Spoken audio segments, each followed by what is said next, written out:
আসসালামু আলাইকুম। Right form verb মুখস্থ করা ছাড়া কিভাবে আপনি সহজে আনসার করতে পারবেন, শর্টকাট টেকনিক সহ একদম সহজভাবে শেখানোর চেষ্টা করব। সো একটা গল্পের মাধ্যমে শেখাবো, একটু মনোযোগ দিতে হবে। Football is a favourite game in our country. Football হচ্ছে আমাদের দেশের একটা প্রিয় খেলা। ইট অ্যারেঞ্জ বিটুইন টু টিমস, যেটা অ্যারেঞ্জ করা হয়ে থাকে দুইটা টিমের মধ্যে। কন্টেন 11 প্লেয়ার্স ইচ, যেখানে 11 জন করে প্লেয়ার থাকে প্রত্যেকটা টিমে। তো এখন আপনি এখানে অ্যারেঞ্জকে কিভাবে চেঞ্জ করবেন খেয়াল করে দেখেন। আপনার সাবজেক্ট কি আছে? ইট কাকে বোঝাচ্ছে? ফুটবলকে বোঝাচ্ছে। এখন ফুটবল অ্যারেঞ্জ, ফুটবল কি নিজেকে অ্যারেঞ্জ করতে পারে? টুর্নামেন্ট কি নিজে বা ফুটবল কি নিজে অ্যারেঞ্জ হয়? হয় না, অন্য কেউ করে। সো সাবজেক্ট যখন নিজের কাজ নিজে করে না, তখন আপনাকে প্যাসিভ ভয়েস রূপান্তর করতে হবে। এখন প্যাসিভ ভয়েস কিভাবে করে? বি ভার্বের পরে ভার্বের 3 নম্বর ফর্ম, মানে পাস্ট পার্টিসিপল ফর্ম। তো ইটের সাথে কাকে নেবেন? ইট ইজ বি ভার্ব হিসেবে এম ইজ আর থেকে কাকে নেবেন? ইটের সাথে ইজ হবে, যেহেতু সিঙ্গুলার। So it is. আর যে ভার্বটা থাকবে তাকে জাস্ট সিম্পলি ভিত্তিতে নিয়ে যান, first participle form. It is arranged, arrange থেকে অ্যারেঞ্জড হয়ে যাবে। আচ্ছা, অনেকেই বুঝে না, আরেকবার বলি। যেহেতু এখানে ইট বলতে ফুটবলকে বোঝাচ্ছে এবং ফুটবল তো নিজে নিজে অ্যারেঞ্জ হয় না, অন্য কেউ করে। সো যেহেতু অন্য কেউ করে, নিজে করতে পারতেছে না সাবজেক্টটা, তার মানে আপনাকে বি ভার্বের পরে যে ভার্বটা থাকবে মেইন ভার্ব, তাকে 3 নম্বর ফর্মে নিতে হবে। সো ইটের সাথে আমি ইজ নিলাম বি ভার্ব হিসেবে, এবং যে ভার্বটা আছে তাকে 3 নম্বর ফর্মে করলাম। ইট ইজ অ্যারেঞ্জড, ভিত্তি first participle form. It is arranged between two teams and contain 11 player each. আচ্ছা, এখানে এই কন্টেন্টকে কিভাবে চেঞ্জ করব? দেখেন, টিমসের মধ্যে 11 জন করে প্লেয়ার থাকে।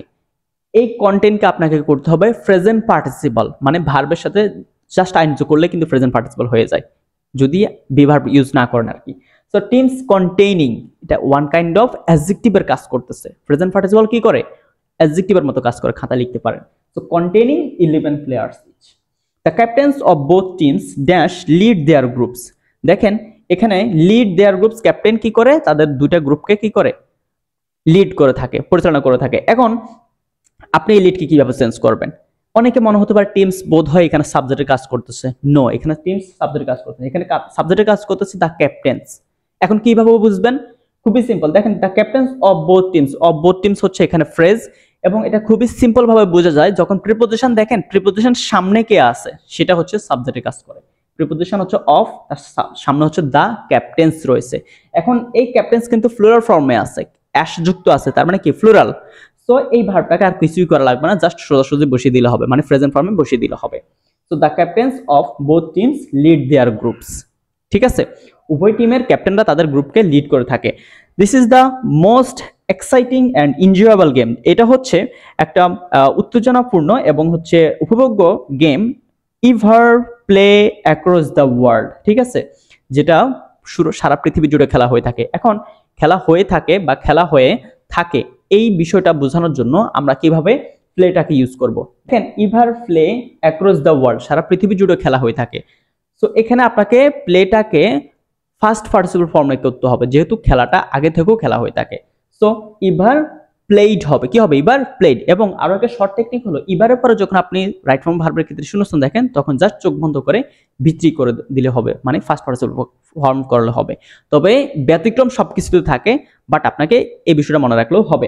তার মানে ever played across the world first participle ফর্মে করতে হবে। তো আমি আপনাকে গল্পের মাধ্যমে সহজ টেকনিকে শেখানোর চেষ্টা করতেছি। আমি সরাসরি বইয়ের রুলসগুলো অ্যাপ্লাই করতেছি না, আমি বিভিন্নভাবে আপনাকে বোঝানোর চেষ্টা করতেছি।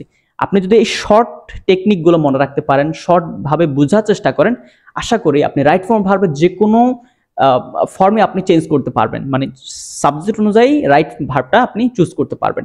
সো নেক্সট দেখাচ্ছি, এবং আপনারা ভিডিওটা একটু শেয়ার করে দিবেন, যাতে হচ্ছে প্রত্যেকটা স্টুডেন্ট ক্লাসটা করে যাতে রাইট ফর্ম ভার্বের রুলসগুলো সে সহজভাবে শিখতে পারে। আপনারা একটু চেষ্টা করবেন খাতায় একটু নোট ডাউন করার জন্য, যাতে হচ্ছে আপনি এই বিষয়গুলো সহজে আয়ত্ত করতে পারেন। ওকে, খেয়াল করে দেখেন। It run for an hour and a half with an interval after half of time. এটা খেলা হয়ে থাকে 1 ঘন্টা 30 মিনিট জুড়ে, এবং হচ্ছে হাফ টাইমে তা বিরতি দিয়ে থাকে।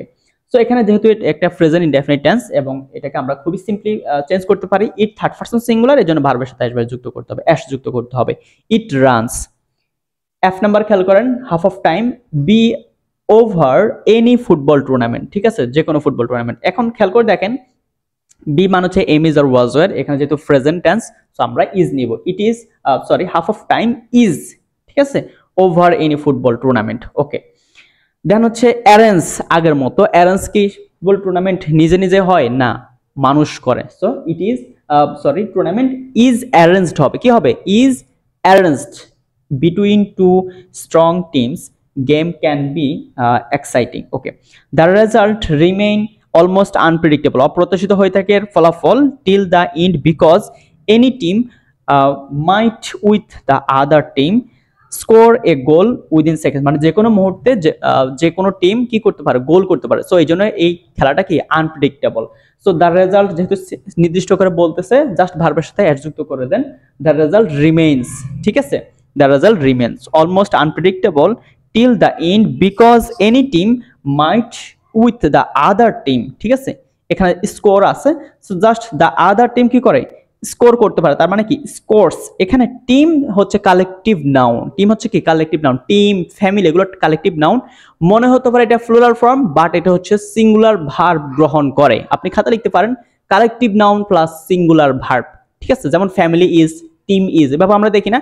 তো বি ভার্বের ক্ষেত্রে তো আমি ইজ নিচ্ছি, বাট আমি যখন মেইন ভার্ব আসবে আমার সামনে, আমার পরে, সো যখন আমাদের সামনে ভার্ব আসবে, সেক্ষেত্রে আমাদেরকে কি করতে হবে, জাস্ট এস বাই যুক্ত করলে হবে। সো টিম স্কোরস এ গোল উইদিন সেকেন্ডস, মানে যে কোনো মুহূর্তে কি করতে পারে, গোল করতে পারে যে কোনো টিম।